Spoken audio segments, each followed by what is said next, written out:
Hello everyone. तो इस part के स्टार्ट में हम देखते हैं कि लिंग हॉस्पिटल में मिलने के लिए शेन के पास आता है। एक्चुअली शेन ने फैसला कर लिया था कि वो श्याओ और लिंग की आपसी कंफ्यूजन को दूर करेगा। वो उन दोनों को रियलाइज करा देता है कि वो दोनों एक दूसरे को कितना लाइक करते हैं और मिसअंडरस्टैंडिंग्स किस तरह से रिश्तों को खत्म कर देती हैं। अब लिंग काफी खुश हो गया था और उसके बाद टैंग शेन के पास आती है और उससे पूछती है कि तुमने ये सारा कुछ कैसे किया। तो आगे से थोड़ा सा नखरा दिखाने के बाद शेन कहता है कि अगर दो लोग एक दूसरे से प्यार करते हो तो किसी मैच मेकिंग की कोई जरूरत नहीं होती। और उसके बाद हमें दिखाते हैं कि लिंग ने स्कर्ट ब्लाउज पहनी होती है और वो गर्ल्स हॉस्टल की तरफ जा रहा होता है, लेकिन उसके फ्रेंड्स उसे देख ही लेते हैं, उसका मजाक उड़ाते हैं। लेकिन वो कहता है कोई बात नहीं, मिडिल एजेस के लोग ऐसे कपड़े पहना करते थे, कोई यूनिक बात नहीं कर रहा मैं। उसके बाद वो श्याओ का कमरा ढूंढता है, उसके पास जाता है, उससे अपॉलोजी करता है और कहता है कि मुझे पता है तुम्हें मिसअंडरस्टैंडिंग हुई थी। एक्चुअली क्लॉथिंग के ही इश्यू पर उनकी लड़ाई हुई थी और उसी को मनाने के लिए लिंग ने इस तरह की ड्रेसिंग कर ली थी। अब श्याओ को उसकी सिंसेरिटी भी समझ में आ जाती है और उसके बाद लिंग उसे नीचे लेकर आता है जहाँ पर उसने सारी प्रेपरेशन की हुई थी उसे प्रपोज करने की। और ऑफ कोर्स इतना स्पेशल सा प्रपोजल था, श्याओ इनकार कैसे कर सकती थी। वो आराम से मान जाती है और फिर वो दोनों काफी खुश नजर आते हैं। फिर हमें थोड़े दिनों बाद का सीन दिखाते हैं। अब शन का पैर बिल्कुल ठीक हो गया था और वो हॉस्पिटल से डिस्चार्ज हो चुका था। जब वो लोग वापस विंटर कैंप में आते हैं तो सारे लोग बहुत खुश हो जाते हैं। सारी टीम उसको वेलकम करने के लिए पहुंच जाती है, लेकिन जाओ युए की नजरों से देखकर ऐसा लग रहा था कि जैसे अभी भी वो कुछ डीप प्लानिंग में लगा हुआ है। और उसके बाद वो टाइम आता है कि जब टैंग अपना हाथ का बनाया हुआ वही जो काफी अच्छे से तैयार करने की कोशिश कर रही थी DIY गिफ्ट वो शन को दे ही देती है और उसको वो बहुत पसंद आता है। अब वो लोग जहाँ पर खाना खा रहे थे वहाँ पर ही लिंग और श्याओ भी अपनी डेट पर आए होते हैं, यानी कि एक डबल डेट बन जाती है। वो नेल आर्ट कराती हैं और अपने बॉयफ्रेंड्स को भी लगाती हैं। उसके बाद वो दोनों कपल्स घूमते हैं, फिरते हैं, काफी इंजॉय करते हैं। और उसके बाद टैंग और शन उसी बूथ में जाते हैं जहाँ पर एक दफा टैंग को शन ने सिंगिंग करना सिखाई थी और यहाँ पर शन टैंग को एक किस भी करता है।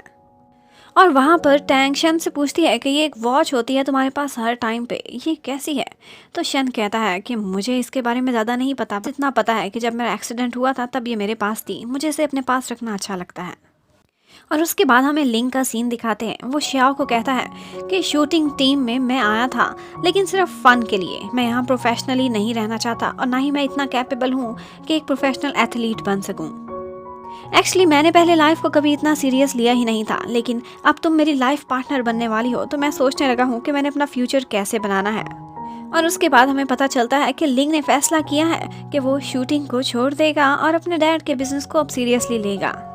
शैन को जब ये बात पता चलती है कि लिंग ने श्याओ की वजह से अपने फ्यूचर के बारे में सोचना शुरू किया है तो वो भी टैंग को कहता है कि मैं भी अब अपने फ्यूचर के बारे में प्लानिंग करना स्टार्ट कर चुका हूँ। और सबसे इम्पोर्टेंट बात यह है, इस चीज़ की मुझे खुशी है कि मेरे फ्यूचर में तुम भी होगी। और उसके बाद टैंग वापस जाती है और शैन आकर देखता है कि ये क्या कर रही है लिंग की फोटोज़ के साथ। वो बताती है कि अब लिंग तो रिटायर होने लगा है तो मैं उसके लिए एक फेयरवेल गिफ्ट प्रिपेयर कर रही हूँ। और उसके बाद हमें ट्रेनिंग का सीन दिखाते हैं। कोच आज अनाउंस करता है कि दोनों टीम्स की फाइनल असेसमेंट होने वाली है, जिसके बाद उनके ओलंपिक्स में जाने के बारे में उनके ये नंबर्स काउंट भी होंगे। अब जाओ युए को तो पहले ही आग लगी हुई थी और वो आहिस्ता आहिस्ता कुछ प्लानिंग कर रहा था। और वो किसके साथ कर रहा था, वो था मिस्टर शू। और वो उसे फ़ोन पे बात करता है कि मुझे सारा मटेरियल मिल गया है जो भी आप देना चाहते थे। और अब वो शन को नीचा दिखाने के लिए जल्द ही अपना प्लान एग्जीक्यूट करने वाले थे। और उसके बाद हमें पता चलता है कि शन और टैंग आजकल एक दूसरे के पेरेंट्स से मिलने के बारे में भी कुछ ना कुछ प्लानिंग कर रहे हैं। मीन्स अब उनका रिलेशनशिप एक स्टेप ऊपर जा रहा था। जाओ यो इनको बात करते हुए देखता है तो शन के पास आकर कहता है कि तुम्हें पता है तुम एक दफ़ा मेमोरी लॉस कर चुके हो। टैंग नहीं चाहती थी कि शन उसकी बातें सुने, लेकिन जाओ फिर भी बोलता रहता है। कहता है कि अभी तो तुम बहुत प्यार से इसके साथ फिर रहे हो, पता नहीं इसे बेवकूफ़ बना रहे हो या हो भी बेवकूफ़। तुम्हें तो भूल गया है, तुमने एक दफ़ा इसे बहुत हर्ट किया था। टैंग उसको ले जाती रहती है और जाओ पीछे से बोलता रहता है क्या तुम इसे सिर्फ 1 साल से जानते हो? ये तुम लोगों की हिस्ट्री कितनी पुरानी है तुम्हें पता भी नहीं। और फिर शन को आहिस्ता आहिस्ता वही बातें याद आती हैं जो टैंग ने उससे कई दफ़ा कही थी, जिससे यही फीलिंग आती थी कि जैसे वो एक दूसरे को पहली दफ़ा नहीं बल्कि पहले से जानते हैं। लेकिन शन की साइड से कुछ मिसिंग था। और उसके बाद एक और स्टेप आगे बढ़ता है जाओ यूए। वो उसको एक फ़ोटो सेंड करता है जो उनके हाई स्कूल की फ़ोटो थी, और ये देखकर शन को पता चलता है कि वो और टैंग एक ही क्लास में हुआ करते थे। अब शन के माइंड में बहुत सारे क्वेश्चंस थे। वो जाता है डॉक्टर डिंग के पास और उनसे पूछता है कि टैंग आपसे किस तरह की कोचिंग लिया करती थी, साइकोलॉजिकल कौन सी बातें किया करती थी। लेकिन ऑफ कोर्स वो उसकी बातें तो राज में ही रखती हैं, बात को टाल देती हैं। और उसके एक दिन बाद जाओ दोबारा से शन को मिलता है और उसे कुछ मटेरियल दिखाता है। वो न्यूज़ में दिखाता है कि एक खबर आई थी कि एक लड़की थी जिसका नाम टैंग था। उसे कुछ रॉबर्स मिले थे जिन्होंने बाद में उसे सेक्सुअली असॉल्ट किया था और उसका रेप होने ही वाला था कि ऊपर से पुलिस आ गई थी। और उसके साथ था एक लड़का शन जो उसका बॉयफ्रेंड था। वो लड़का रैंसम लेने के लिए गया था, लेकिन एक्चुअली रैंसम नहीं लाया था बल्कि बहाने से वहां से भाग गया था। और फिर इसी बीच उसका एक्सीडेंट हो गया था। और वो एक वीडियो भी दिखाता है जो उसके एक्सीडेंट की थी, और उस टाइम पर उसके पास कोई पैसे नहीं थे। इसका मतलब ये है कि वो टैंग को उन रॉबर्स के पास रेप होने के लिए छोड़कर खुद अपनी जान बचाकर वहां से भाग गया था। अब शन इसी शौक में एक जगह पर जाकर बैठ जाता है। इस सब ने उसको साइकोलॉजिकल बहुत प्रेशर दिया था। उसको पहले भी मसला था, उसे अमनीजिया की बीमारी थी, और ऊपर से ये बातें, ये सारा कुछ मिलकर उसके कैरियर को तबाह कर सकते थे, उसे एक नफ्सियाती मरीज भी बना सकते थे। और यही था जाओ और मिस्टर शू का मिशन। अब जब टैंग शन के पास आती है तो वो उससे यही क्वेश्चंस करता है। टैंग ने उसे इतने अरसे से फील ही नहीं होने दिया कि वो पहली दफा मिले हैं कि दूसरी दफा इस लाइफ में।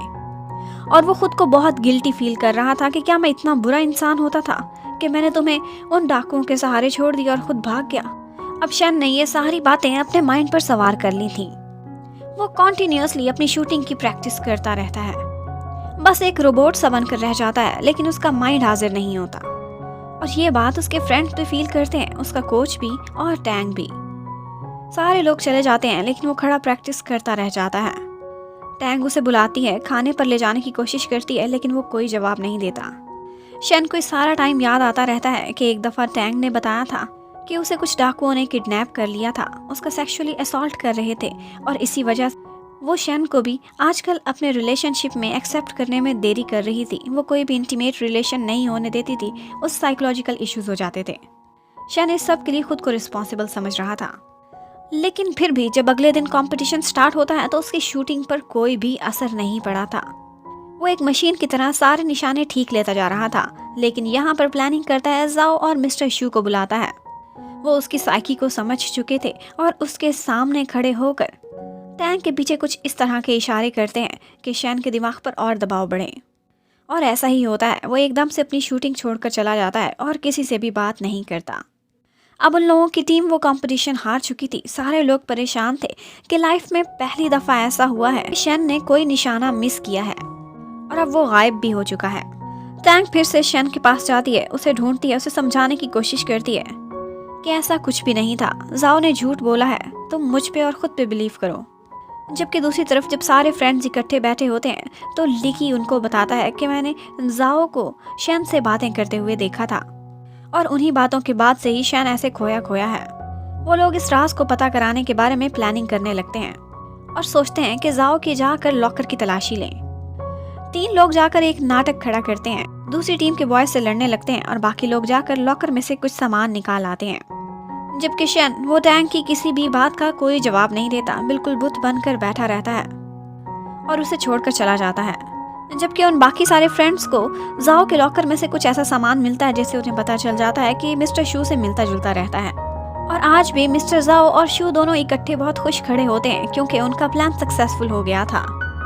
सारे फ्रेंड्स काफी परेशान हो जाते हैं और सबसे बड़े और सोचते हैं कि हम शन को संभालने की कोशिश करें, लेकिन वो हर जगह उसे ढूंढते हैं। ना तो वो हॉस्टल में था, ना ही ट्रेनिंग में, ना ही जिम में, बल्कि कहीं पे भी नहीं था। टैंक तो उसे ढूंढने के लिए अपने उस अपार्टमेंट पे भी जाती है, लेकिन वो वहाँ पर भी नहीं था। और उसके बाद ढूंढते ढूंढते लिंग और श्याओ को वो एक जगह पर बैठा हुआ मिल जाता है, लेकिन वो बिल्कुल खामोश था, किसी की बात पर कोई भी रिस्पॉन्स नहीं दे रहा था। यहाँ पर श्याओ फिर एक बात बोलती है, कहती है कि तुम्हें एक जगह पर ले जाऊं जहाँ तुम टैंक से बहुत दूर पहुँच जाओगे, और इस बात पर वो वहाँ से उठने पर मान जाता है। जबकि दूसरी तरफ हमें ये भी पता चलता है कि मिस्टर शू ने एक और चाल चली थी। वो हर जगह इंटरनेट पर यही खबर फैला रहे थे कि शन की बुरी परफॉर्मेंस के पीछे उसका और टैंक का रिलेशनशिप होने की वजह है। लेकिन टैंक को चाहने वाले लोग आज भी उसके साथ थे। उसका बॉस मिस्टर जाओ वो उसे कहता है कि तुम इस सब की कोई फिक्र ना करो, इन सब को मैं रिमूव करा दूंगा, तुम जाओ और शैन को जाकर ढूंढो। और वो टैंक के कहने पर उसे कुछ छुट्टियां भी दे देते हैं। अब टैंक अपना हेजहॉग ले शहर से दूर एक गांव की तरफ जा रही होती है। एक्चुअली ये वही जगह थी जहां पर लिंग और श्याओ शैन को लेकर पहुंचे हुए थे। टैंक भी वहां पहुंच जाती है, लेकिन उसकी आवाज सुनते ही शैन दरवाजा बंद कर देता है। लेकिन वो बाहर बैठती है, बहुत देर रिक्वेस्ट करती रहती है, तो शैन चुपचाप उठता है और दरवाजा खोल देता है। शैन स्ट्रेस में था तो अपने बेड के नीचे सो रहा था। यहाँ पर टैंग उससे बातें करने की कोशिश करती है, उसे अपनी और शैन की हाई स्कूल की एक फोटो दिखाती है और कहती है कि इन नज़रों में देखो मेरे लिए कितना प्यार है, और तो और ये देखो एक पेंडेंट भी तुमने मुझे गिफ्ट में दिया था, तुम्हारी फीलिंग्स मेरे लिए सच्ची थी, तुम किसी और पे बिलीव ना करो, तुम मेरी बातों पे ट्रस्ट करो, तुमने मुझे कोई धोखा नहीं दिया। और फिर इसी तरह उसे मनाते मनाते वो वहीं पर ही सो जाती है। जब शैन उसे उठाकर ऊपर लिटा रहा होता है तो उसे पता चलता है कि टैंक को तो बहुत तेज टेम्परेचर है, तो अब वो फीवर में थी, तो वो उसका बहुत ख्याल रखता है, उसे मेडिसिन दे और वेट टॉवल भी उसके फॉरहेड पर रखता है। जब टैंक ठीक होती है, अगली सुबह उठती है तो वो देखती है कि शैन एक जगह मिरर में खड़ा खोया खोया सा खुद को देख रहा है। वो उसका यही सिम्टम जाकर डॉक्टर डिंग से फोन पर शेयर करती है कि शैन की नज़रों में खुद को देखते हुए कुछ ऐसा था कि जैसे वो अपने आप को पहचानता ही नहीं। तो डॉक्टर डिंग बताती हैं कि ये एक बहुत ही बड़ी साइकोलॉजिकल बीमारी की तरफ जा रहा है। अगर ये टाइमली इस सब से रिकवर ना किया तो फिर इसका इलाज करना नामुमकिन हो जाएगा। और यहीं पर ही ये पार्ट खत्म होता है। Thank you for watching, stay connected, bye bye.